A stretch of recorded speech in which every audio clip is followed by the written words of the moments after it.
Greetings and hotep. Excuse me. It's 11:07 a.m. Today is Saturday, November the 9th, 2024.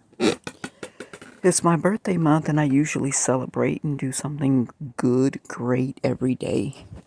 I haven't been able to do that lately. A lot of crap is still going on. People are appearing in the presence of me, but they don't say anything. A lot of them are in the neighborhood. I guess they're playing in the phone for sure, playing in the tablets.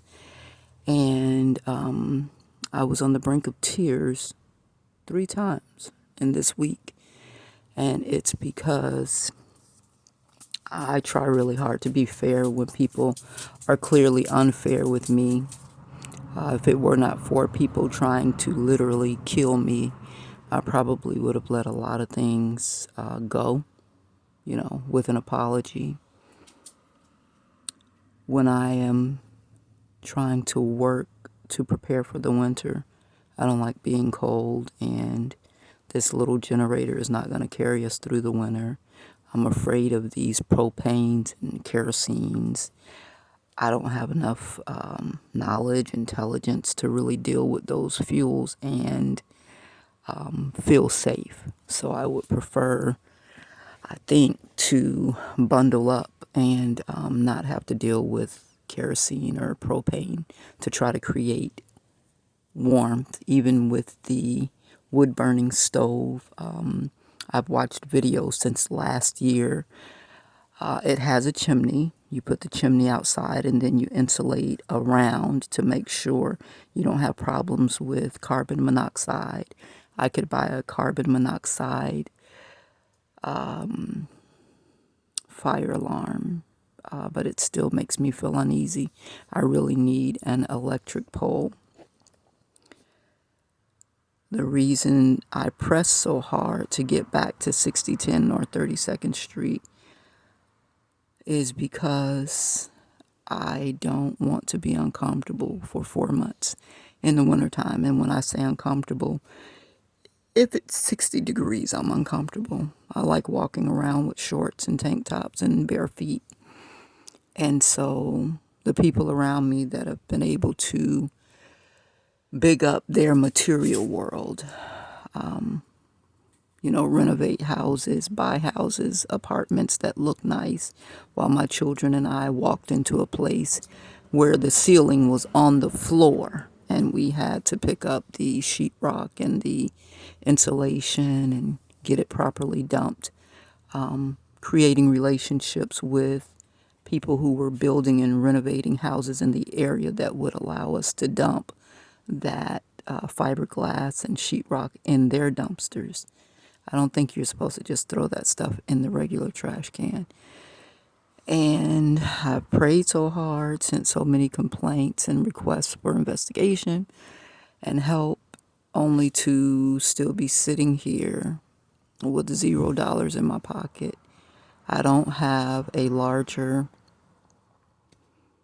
solar generator, and I guess I'm getting ready to go beg friends that I knew from high school if I can use one of the cars they have. Maybe somebody has a golf cart. Dan Footman, do you have a golf cart? Are you into golfing?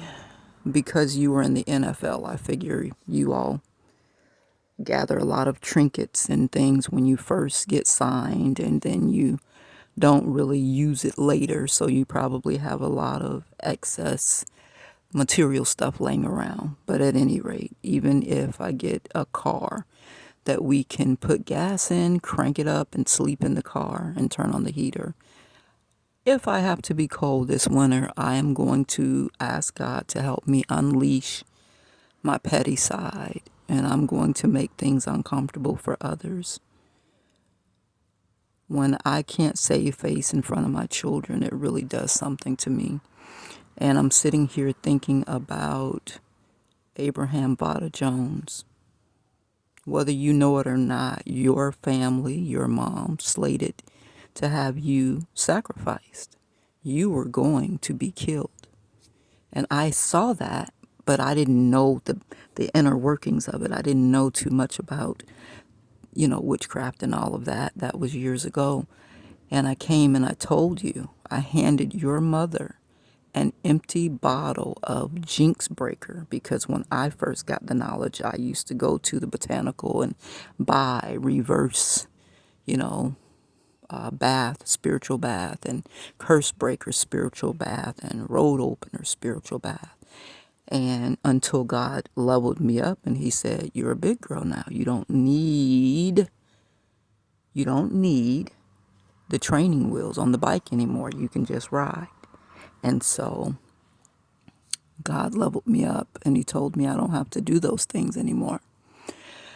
And now as I sit here thinking about everything I need and thinking about how you and your mother, Margaret, what's her name? Martha O'Donnell, Martha Donnell, probably your daughter, your son, because they're pushing towards 40 now, and your new wife or girlfriend.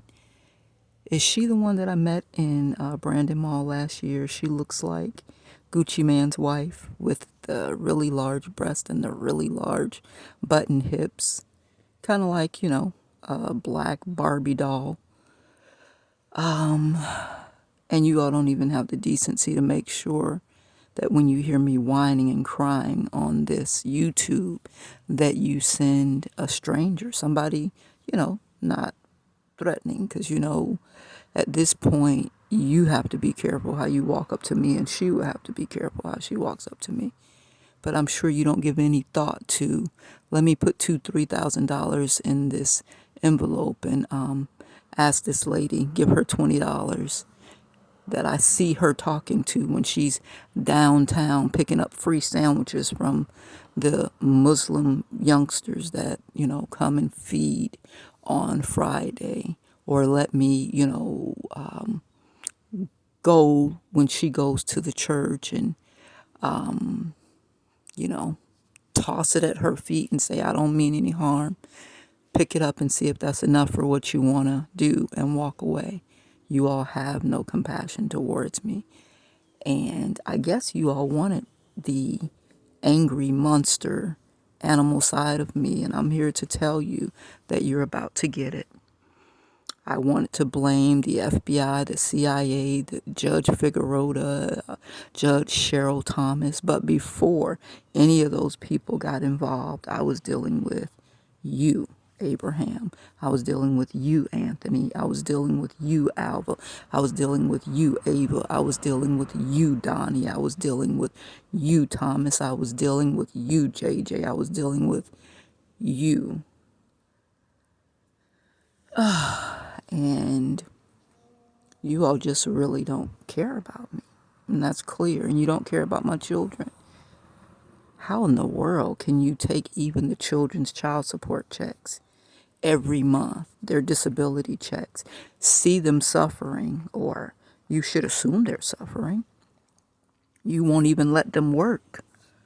And Anthony, I don't know if everybody is working under your Home Depot, whatever. You're using all our Social Security numbers so that you can pretend to be some great businessman, and we can't even maintain 30 hours a week on a part-time job. And then you don't have the intelligence to supplement that so that we don't have to get into our animal mode. Now, with this last hurricane, Milton, people went 3 days. I talked to people that went 3 days without eating. And it takes about 3 days for the human animal to turn into a beast. And it's been almost 3 years that I've been begging and pleading and asking you all to be fair with my shit. And you can't find a way to do that. Now, yesterday, Friday, I saw that home mortgage company, the one you did the little fraud with my name, and y'all put a mortgage in my name. I guess you and Abraham Vada Jones hooked that up together. And then you probably are lying and saying I'm married to Abraham, therefore Abby lives in the household with us, and her check comes to probably that greedy ass Martha and Abraham. What are y'all doing with it? Paying the mortgage on the house that shouldn't be? What happened to the GoFundMe that I put together, Dorothy's Will? And I told my nephew about it because I kept trying to build my nephew up. I didn't realize I was sleeping with the enemy.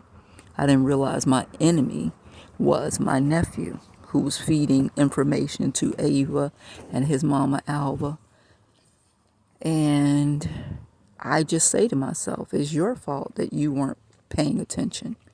You can't blame the FBI and be angry with them that they won't at least give you your stimulus checks from how long ago were stimulus checks.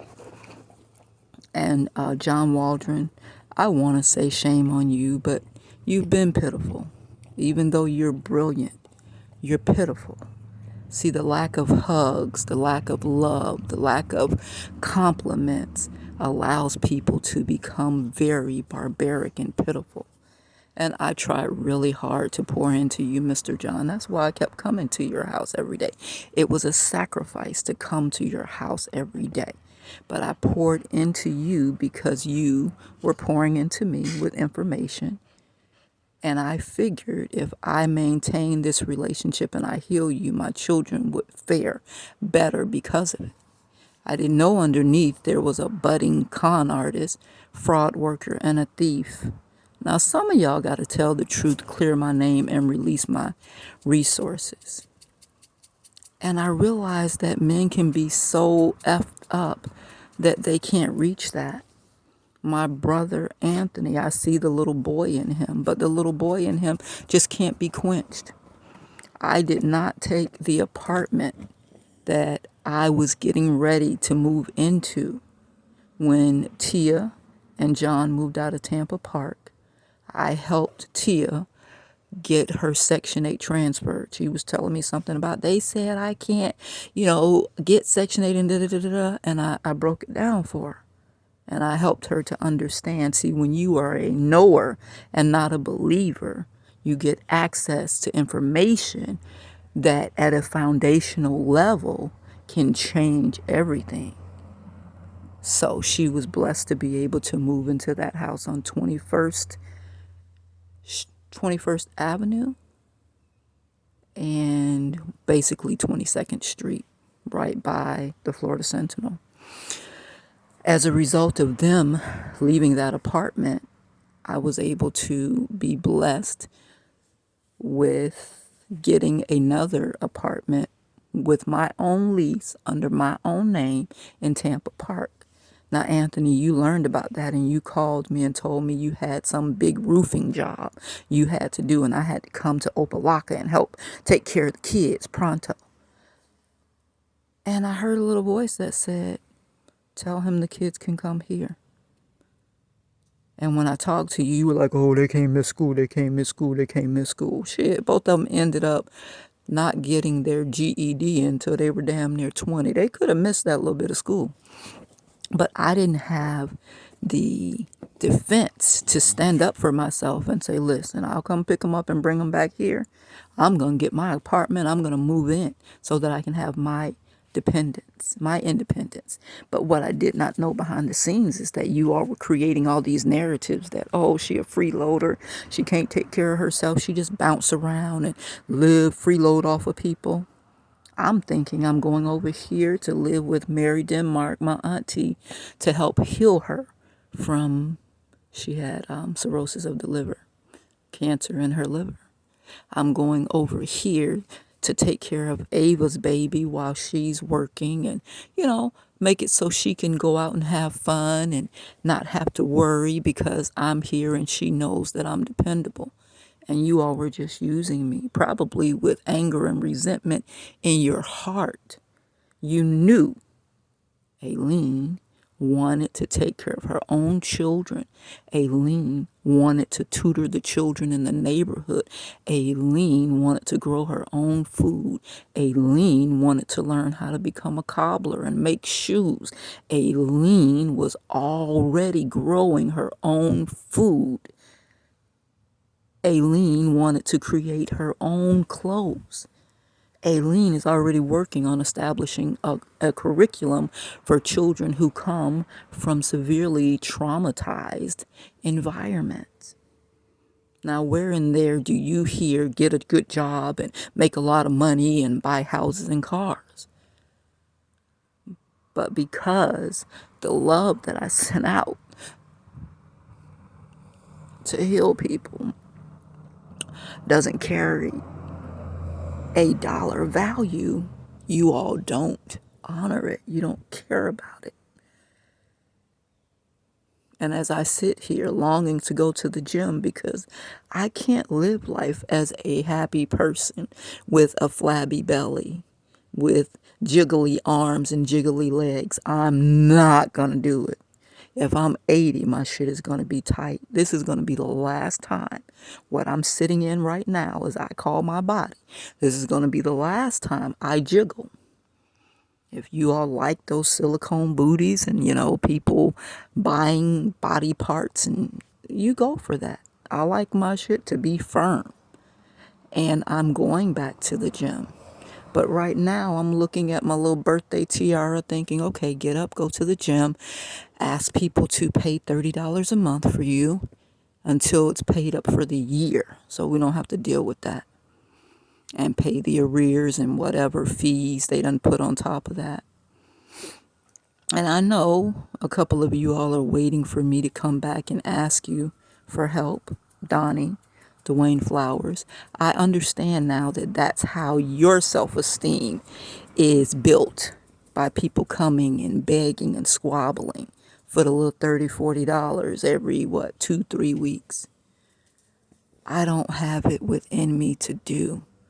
I have thought about coming to 1316 East 15th Avenue to say some things to you. But it's like, you're 70. What are my words going to do for you? If it didn't do it in 2017, 18, 19, 20, and after Lawrence died, I really felt like you had something to do with his death at that time, only to find out he probably faked his death because you went over there and somebody propositioned him something and he decided to go with your guys' plan. My brother was already working with him for him to forsake me so that he could get the house. My brother Anthony could get the house. And you all don't understand how deadly my brother is. When you have zero self-esteem, and your material things and the fake movie money that you carry in wads in your pocket with a couple of real bills wrapped around it creates your self-esteem, you have to do deadly things to maintain this image. For some reason, The Sopranos keeps coming up in my YouTube Shorts feed like somebody wants me to see this. And I'm thinking, this is such a barbaric way to live. Why do they keep sending this crap to me? It's like somebody's trying to let me know, oh, this is how I think. This is how I think. I want everybody in the world to know that anybody you think that you can walk up on and kill, those people can in turn kill you. And since you can't see their thoughts, dummy, you really should think about the other side of what if. I know you all don't do that. You bullies don't do that, because when you're beating on somebody and they curl up in a ball to protect themselves, you get that high, that rush. Yeah, they fear me. You better. One day, instead of curling up in a ball, they may come towards you to end the problem. Dummy, dodo. And I am not homicidal. I told you. Michael rides shotgun with me. This is an experiment for me. I had to turn it into a game in order not to get real ugly. I had to turn it into a game. I had to turn it into a scientific experiment. I'm studying karma and how quickly it comes to people. And God knows my frustration. It's like, why does shit take so long?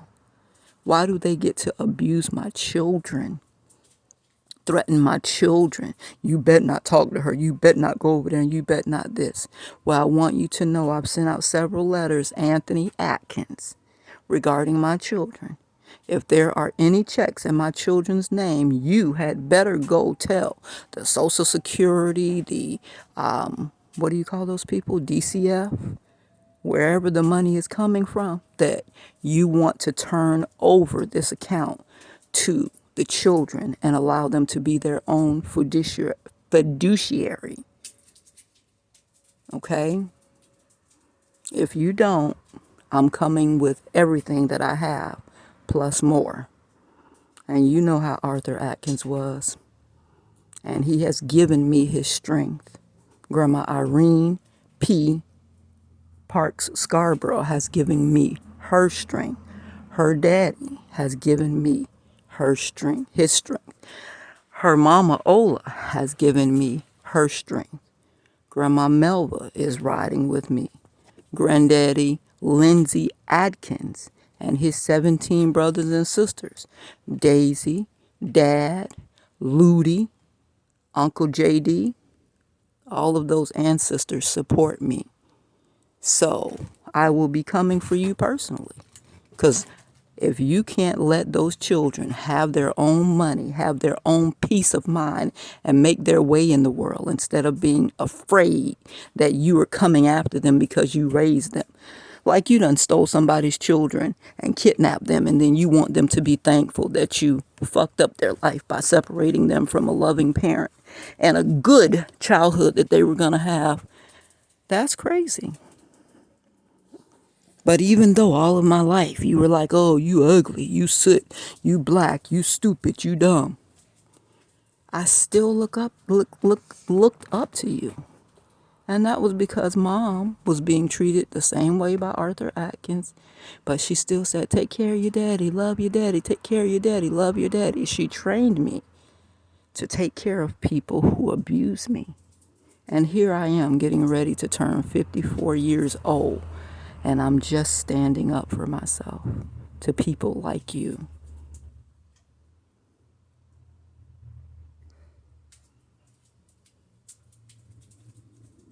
More than likely, I'm talking to demons. Y'all done been so y'all so.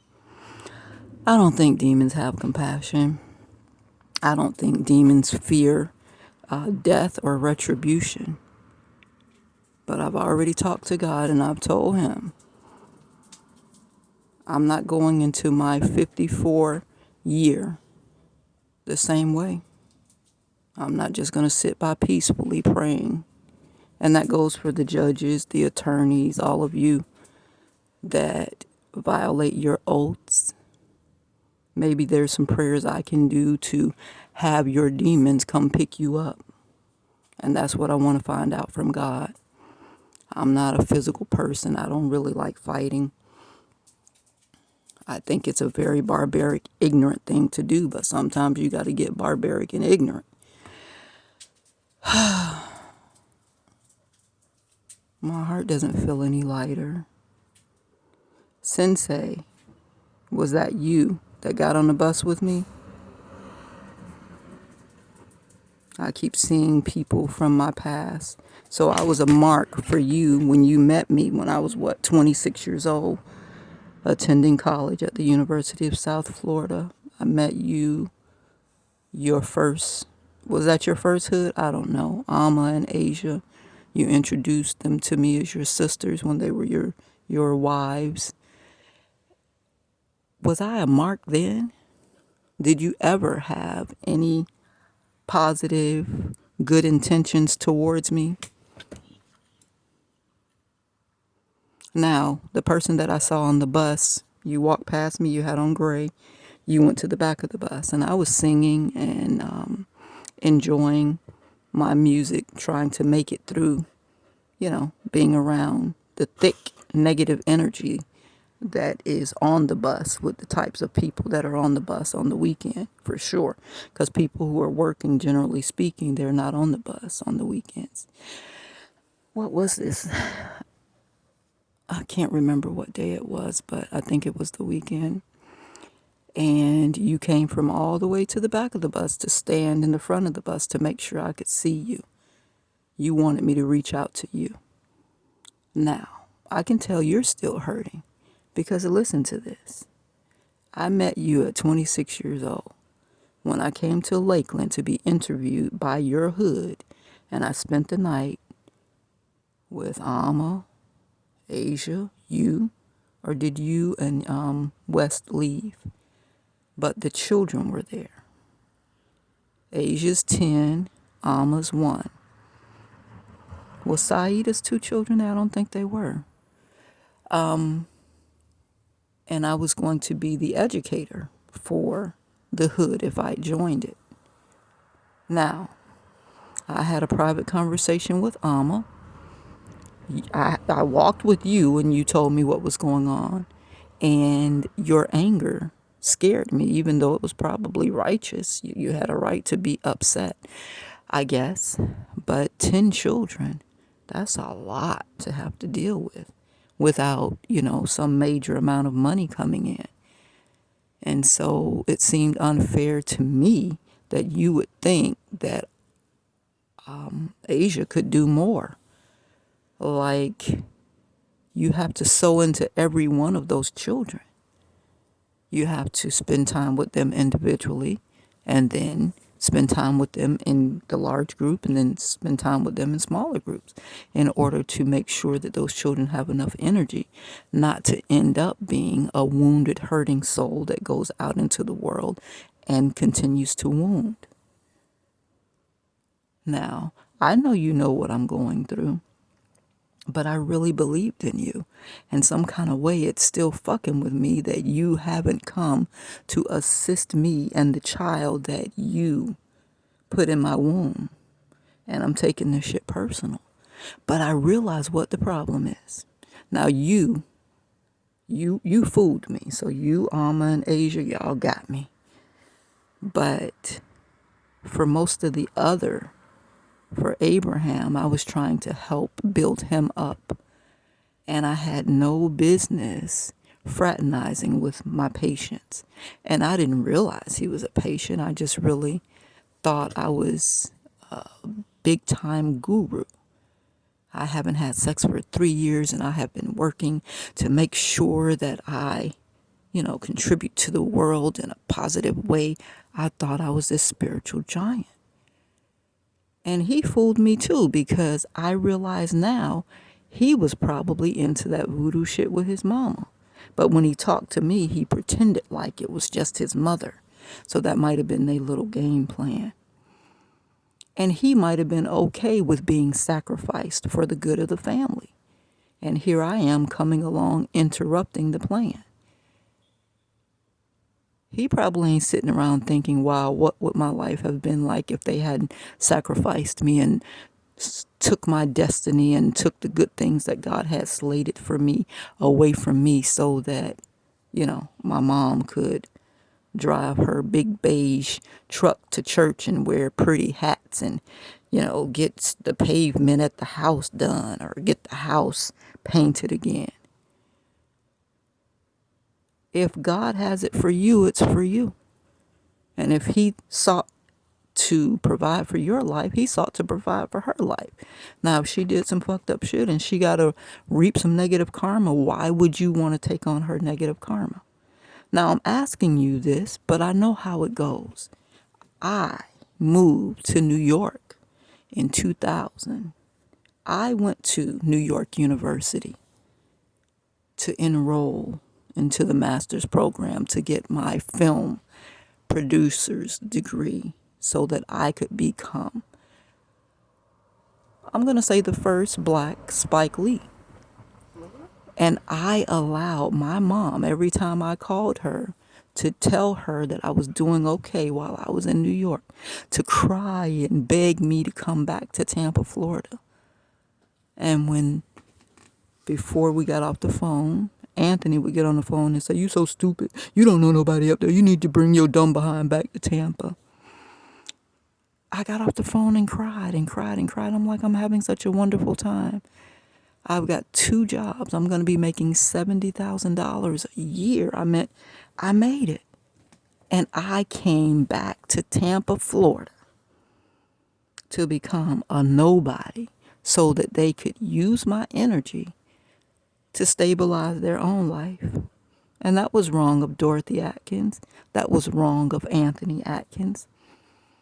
But people do what they do when they're hurting and wounded to take care of them. They don't care about you. Just like I'm sitting here right now, longing for a bath. You don't think them niggas could get me a Airbnb gift card or something for a couple of $100 so once a week my children and I could go to an Airbnb, plug up all the generators and juice them up, and I could soak in the tub and the children could sit in the AC and run around and watch TV and have a good time and come on back here to our ragamuffin farmhouse. They don't want us to ever feel good. They only want to use us.